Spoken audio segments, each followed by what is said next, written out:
Bom, se hoje em dia tudo cabe nos nossos telefones, everything, quase tudo que você precisa podes ter no teu telefone, qual é a necessidade de ter uma biblioteca pessoal? Eu normalmente respondo essa pergunta com as minhas observações óbvias, né? Que, primeiro, referencial, ou quando eu tiver alguma dúvida, eu gostaria de ter um, um ponto de referência para consulta pessoal. E a outra razão que eu normalmente digo, né, ou apresento é o facto de a atmosfera e o espírito de fazer uma leitura de um livro físico e um livro digital. Não sei para as outras pessoas, mas para mim ainda parece ser muito diferente. Ler um livro físico é, como se diz, é uma coisa. Você abre o barulho das páginas a esfolharem, parece meio clichê, mas para mim é diferente, né? No entanto, o acesso a livros, oh, um livro ainda é muito caro. Yeah. Um livro ainda é muito caro, que às vezes para você comprar um livro tens que fazer um esforço titânico para poderes ter ele contigo. Quem tem alguma obra clássica, yeah, sabe o quanto é difícil comprar um livro. Eu vou dar um exemplo. Por um tempo eu passei pela faculdade de economia e normalmente quem algum dia viu alguma coisa de economia vai reconhecer este livro.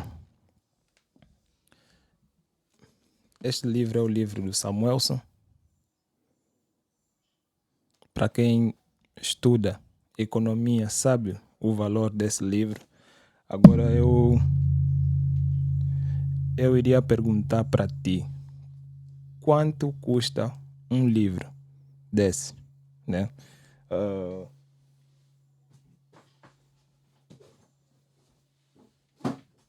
Para um estudante poder comprar esse livro devia ter massa, né?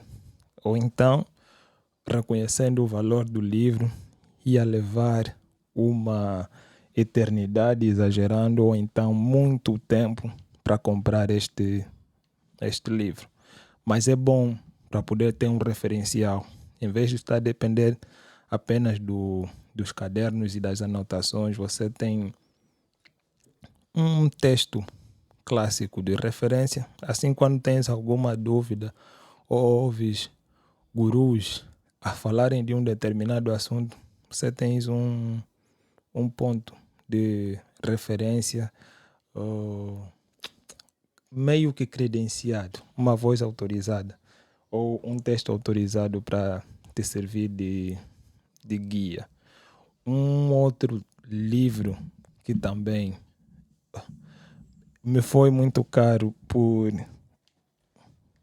estudar um pouquinho de economia e gestão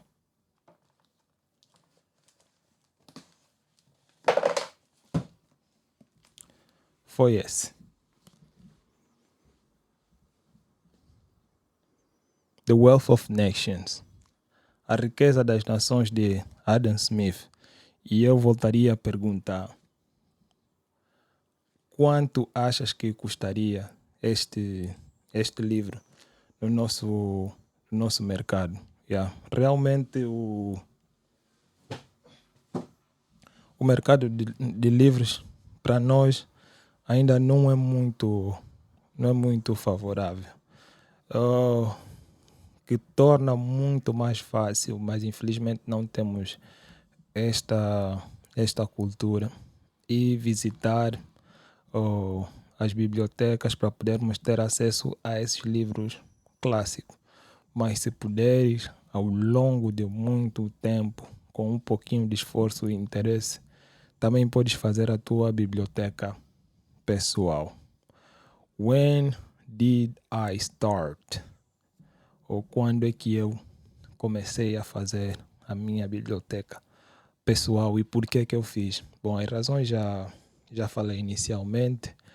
O espírito a fazer uma leitura no laptop, no telefone e uma leitura de um livro físico, para mim ainda é diferente. A leitura é muito mais proveitosa quando estou a fazer uma leitura num livro físico.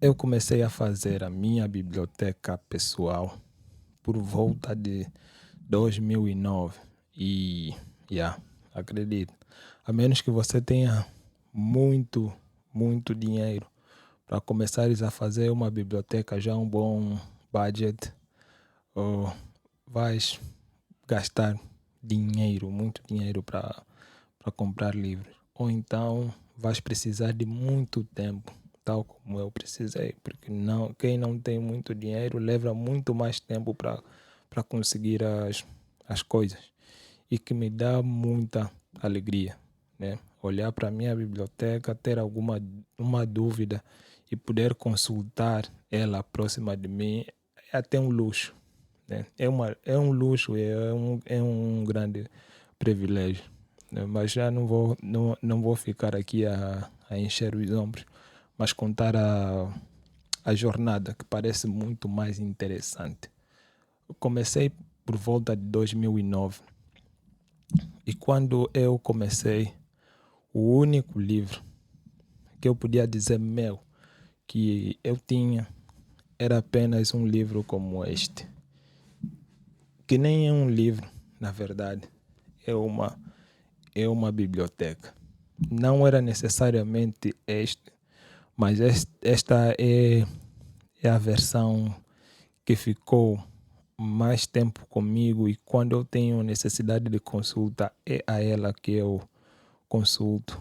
E oficialmente é o único livro que não está autorizado a sair da minha biblioteca, pelo valor emocional e pela importância que tem para mim também. É a Holy Bible. Essa Holy Bible me foi ofertada pelo meu cunhado, e como já sabemos, a Bíblia não é um livro como tal, mas sim um conjunto de livros. E pela versão dela, ela é mesmo em inglês, é a versão protestante, então são 66 livros. Foi a minha primeira biblioteca, na verdade. Mas por volta de 2009, já posso falar dos meus tempos. Houve uma fase em que se falava muito de Illuminatis e sociedades secretas, né? Havia um montão de vídeos brasileiros. Não tínhamos eh, não tínhamos muita facilidade de acesso à internet, nem o YouTube como tal era uma cultura, pelo menos entre nós. Mas saíam discos de alguns criadores de conteúdo, se podemos chamar assim, nessa fase de 2009, brasileiros, pregações, falavam muito de sociedades secretas, principalmente dos Illuminati. Havia vídeos questionando se o homem realmente foi à Lua, e entre os jovens da minha idade, pelo menos esses vídeos fizeram muito sucesso. E nessa altura, não tão indiferente do que acontecia à minha volta, eu tive a oportunidade de conhecer um amigo, né? Posso chamar assim, o Florentino, que andava com um livro muito interessante, chamaria a atenção de qualquer um, né? Pelo menos pelo que a malta consumia na altura. Aquele environment de sociedades secretas, de questionar feitos da humanidade, era muito apelativo para nós, fazermos leituras, investigar um pouquinho mais sobre sociedades secretas, né? Depois veio aquela torrente dos livros do Dan Brown. Mas o primeiro romance que eu me lembro como tal, que eu peguei, isso em 2009, e li do princípio ao fim, tipo, com uma frequência, um ritmo muito próprio, né? Era ler, e quando eu fosse para a escola queria voltar a ler ou continuar a história, porque a história estava muito interessante. Foi este daqui.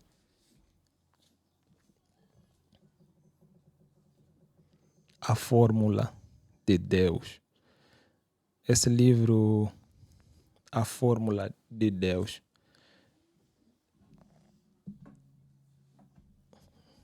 uma das principais ideias ou das coisas que eu me lembro, e quando eu li, fiquei com os pelos, que nem os pelos de gato, arrepiados, foi o paradoxo da onipotência.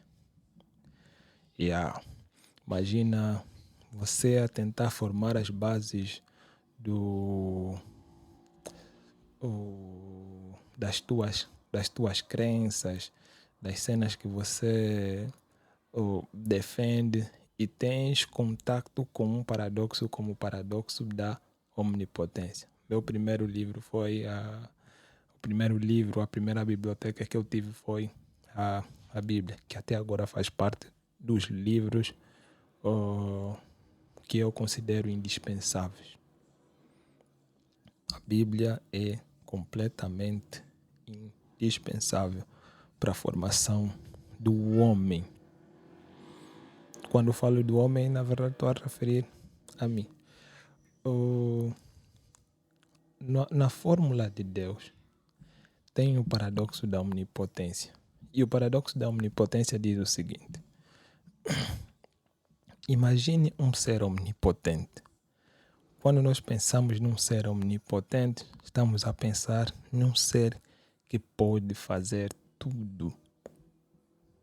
Um ser omnipotente quer dizer que pode fazer tudo. Não estou a falar de Deus, estou a pedir que, né, quer dizer, também não é assim, né? Ele não estava a se referir a Deus, mas ao trazer a ideia não estou a me referir a Deus. Pensa num ser omnipotente. O que é um ser omnipotente para ti? Seria aquele que é capaz de fazer tudo. Então o paradoxo diz o seguinte: se o ser é omnipotente, quer dizer que ele pode fazer tudo. Inclusive, ele pode fazer uma pedra que ele não consegue levantar. Ou seja, já que ele é omnipotente, pode criar uma pedra tão pesada que ele não consiga levantar. E aí que está o paradoxo. É que se ele consegue criar a pedra, não é omnipotente. Se não consegue criar a pedra, também não é omnipotente. Faz mais sentido se leres, né? Vai lá, Google it, ou vai para o GPT, sei lá, mete, pesquise paradoxo da omnipotência para você perceber o quão profundo te coloca a pensar esse paradoxo. E para minha idade na altura, então, aquilo era like, what? Era uma coisa muito nova e que criou algumas sinapses novas na minha cabeça. E essa foi a parte dos Illuminatis, a fase das sociedades secretas.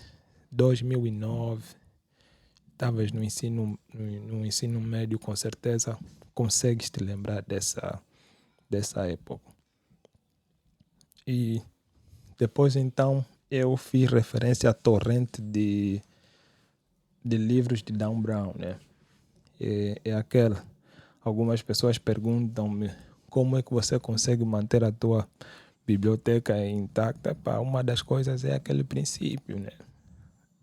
Diz o ditado, antes de emprestar, tenha cuidado antes de dinheiro para um amigo, podes perder os dois. Mas nem sempre é assim, né?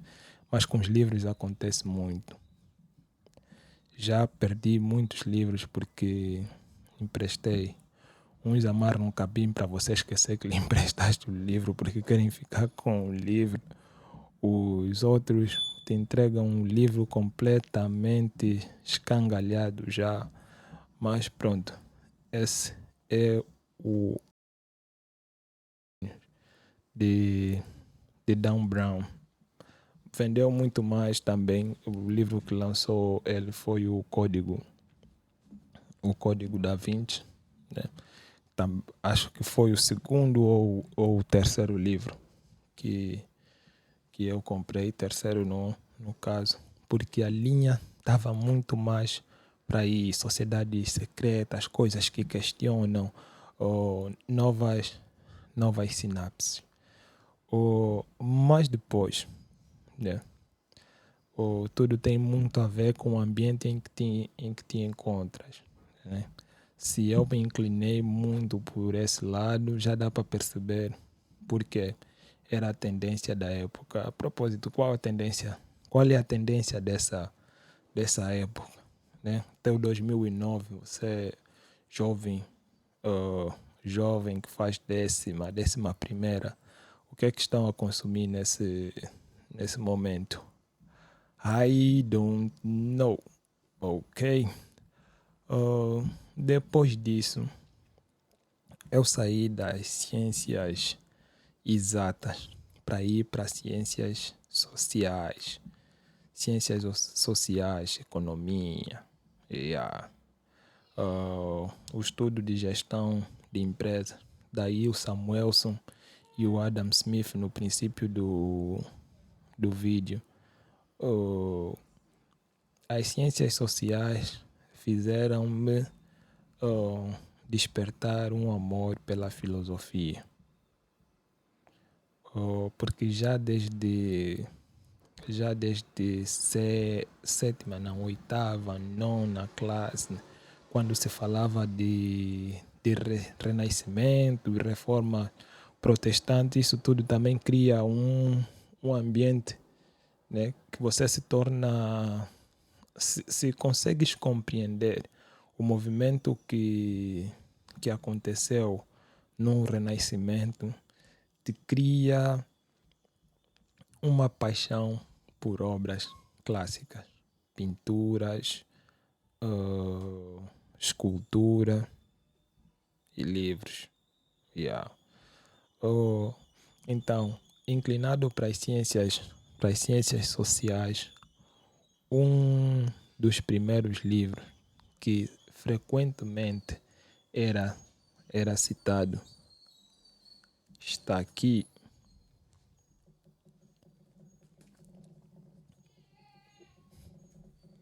Não sei se vai aparecer bem, mas aqui tem. A República. A República de Platão. Este, para mim, é um livro que devia ser obrigatório para a formação do ser humano. Bíblia, a República. Devia ser um crime morrer sem ler essas duas obras clássicas. Bíblia e a República. Na República, muita gente fala da alegoria da caverna. É o pão com chá. A maior parte das pessoas pode não saber que a alegoria da caverna está na República, mas pouca gente fala de Giges.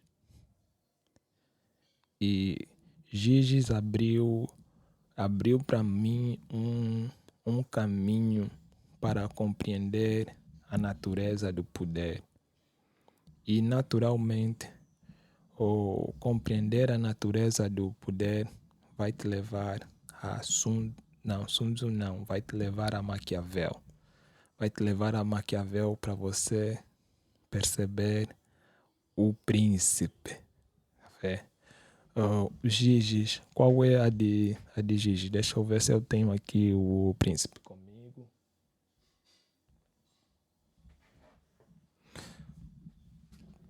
Hold on.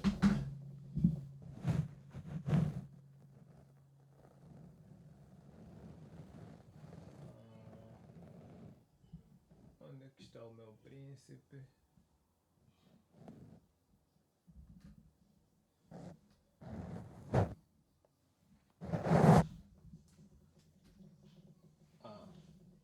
There you go. O príncipe. No príncipe vais encontrar o método de Borges. O método de Borges e a importância de parecer ser. Então, a natureza, a compreender Giges, por ver Giges, me fez ficar interessado na natureza do poder. Giges é um pastor que encontra um anel, não vou entrar em detalhes, e Giges, que era conhecido como um pastor virtuoso. Pastor não é o pastor do nosso tempo de igreja, não. Pastor de ovelha mesmo, de rebanho. Encontra um anel e percebe que este anel lhe dá o poder de invisibilidade. E quando ele consegue compreender que ele conseguiu esse poder, Giges, que era conhecido como o virtuoso, torna-se uma pessoa bastante má. Inclusive, seduz a rainha da terra onde ele vivia e mata o rei. E aí a pergunta que fica é: quem é você quando ninguém consegue te ver? E esse foi um debate sobre justiça. Na República. Na República tem muitas alegorias muito interessantes que te fazem questionar muita coisa que você acredita, ao mesmo tempo te fazem compreender por que as coisas são como são. É um diálogo, porque é assim que a maior parte dos livros de Platão são escritos, em que normalmente a ideia que Platão defende vem da boca de Sócrates. Não vou entrar em detalhes. Te faz querer compreender como funciona o poder, e aí vais passar por príncipe, e naturalmente o poder leva a guerras. Tens que ter estratégias. E para este caso de estratégias, um dos livros mais antigos, que inclusive recomenda-se no estudo de gestão de empresas, é The Art of War, a arte da guerra, de Sun Tzu. Mais uma vez, esta é uma versão que eu comprei agora. A minha versão mais antiga, infelizmente, emprestei a uma pessoa que eu confiei, né? Porque parecia ser séria, e é séria, né? Mas não com livros. Aí emprestei o livro, infelizmente nunca mais devolveu, que agora eu cobro caução.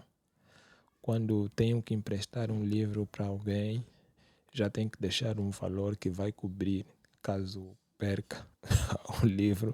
Assim eu consigo comprar um outro. Se devolveres, tá fixe. Que eu quero sempre que devolvas o meu livro, né? Porque o livro, depois que comprado, já tem uma outra história para mim.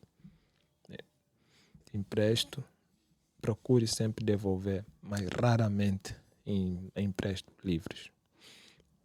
Arte da guerra, o poder,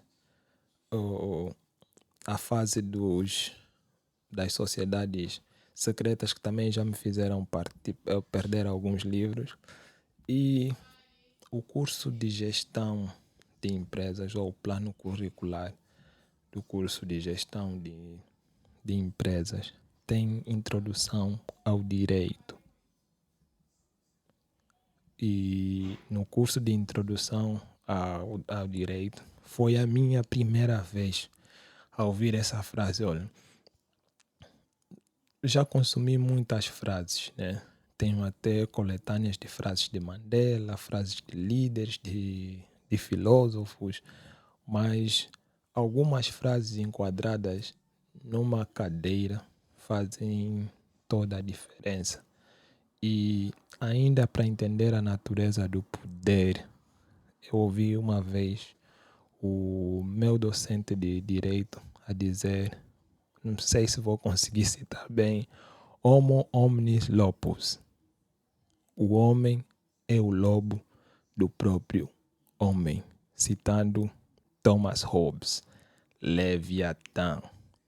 E assim não teve como. A maior parte dos livros eu comecei sempre pelo digital. Procurei encontrar o livro digital, mas de tão importante e de tão relevante que é para mim, eu sempre procuro ter esses livros também de forma física. Então, eu também comprei.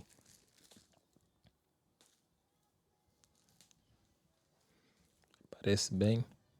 Leviatã, Thomas Hobbes. O homem é o lobo do próprio homem. E entender como é que o Estado, inicialmente partindo do estado de natureza, onde não existia Estado, tudo um experimento mental. Como é que o Estado passou a existir? Foi uma coisa muito interessante de se aprender também. E, naturalmente, ainda na senda do direito, Montesquieu, do espírito das leis. Montesquieu. Bom, é uma das cadeiras ou disciplinas que mais me influenciou, o direito. E compreender o direito é sobre ordem, né? É sobre normas jurídicas. Naturalmente vai te fazer pensar sobre justiça. O que é justiça? E nessa jornada à procura de compreender um pouquinho mais sobre justiça, eu conheci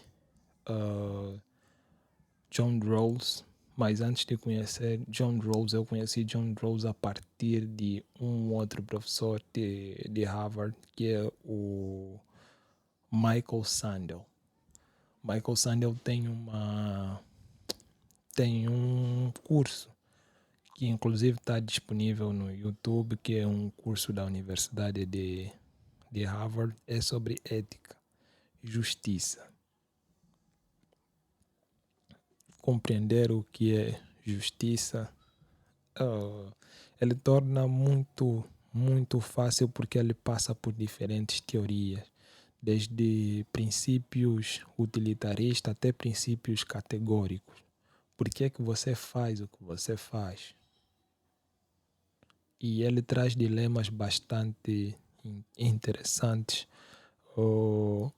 Essa palestra está em inglês, mas quem tem o inglês básico como o meu, para ser humilde, pode acompanhar, porque é um inglês muito fácil de ser percebido, e é um curso que vale a pena acompanhar. E então depois o Michael Sandel faz sair este livro, A Justiça. O que é fazer a coisa certa? É um dos livros que eu mais estimo, porque não há tema mais interessante que poder e justiça. Acho que o mundo é sobre isso. E Sandel faz referência a Rawls, que é um professor muito mais antigo que ele em Harvard. Em Harvard, o John Rawls escreveu este livro. Este livro só consegui comprar em 2025. Só consegui comprar esse ano, mas já tinha ele em PDF. Demorei um pouco porque, infelizmente, esse livro também é daqueles livros que não é muito barato, infelizmente. Mas é um livro que logo na primeira página já te dá vontade de continuar. Agora, também tem aqueles assuntos que por mais que a malta não dá tanta importância, mas ouve a gente falando, né? Que principalmente cristãos que fazem aquela pergunta que não tem razão de ser: se o homem veio do macaco, por que é que os macacos pararam de evoluir? São as coisas que nós temos que ouvir. E acredito que você também em algum momento já ouviu isso. E quando fazem referência a isso, eles falam de Charles Darwin, A Origem das Espécies. E também tive de comprar Charles Darwin, A Origem da Espécie. Eu tenho a origem da espécie e eu trocaria facilmente esse livro, A Origem das Espécies, por quem tiver a magia da realidade de Dawkins. Quem tiver a magia da realidade de Dawkins, porque é um livro que eu não consigo encontrar disponível aqui, eu trocaria facilmente este livro de Charles Darwin, a Origem da Espécie, pela magia da realidade de Dawkins. Não sei se alguém que acompanhar esse vídeo terá o livro A Magia da Realidade de Dawkins, mas caso isso aconteça, então estou aqui. Será uma permuta, né? Não vai envolver o intermediário de troca, o combo. Vai ser ela por ela, né? I Give You the Book é um clássico muito bom, A Origem das Espécies, e você me dá A Magia da Realidade de de Dawkins. Bom, ainda passando por temas que também cruzaram o meu caminho enquanto fazia a minha biblioteca. Foi um tema relacionado com revolução, controle de massas e como funciona a sociedade como tal. Nesse vídeo não vou falar de natureza humana. E quando foi para falar disso, inclusive tem uma história interessante, é a Revolução dos Bichos. Eu publiquei essa Revolução dos Bichos no meu status na semana passada e alguém disse para mim, olha, não é uma boa altura para chamar quem está fazendo a Revolução de Bichos. Disse, bom, nós traduzimos aquilo que vemos no mundo em função das experiências que nós temos. E vivendo a situação que vivemos, que não adianta aqui falar que já há muitos comentários a respeito disso, inclusive muito bons, que podem trazer um bom entendimento daquilo que se passou há alguns dias. Mas alguém disse-me que não era uma boa altura para chamar de bicho. Eu disse, estou mesmo a chamar de bicho, porque a revolução dos bichos é sobre os bichos, é uma fábula. São bichos, mas os bichos representam pessoas, né? E um outro livro que também me é muito caro, que eu também gosto muito, é This One, 1984. Bom, quem tem o mínimo de decência sabe o peso dos livros que eu acabei de partilhar aqui, mas são livros que você pode encontrar com qualquer um. Agora eu vou ser um pouquinho mais pesado e perguntar: quantas pessoas conhece que tenham esse livro?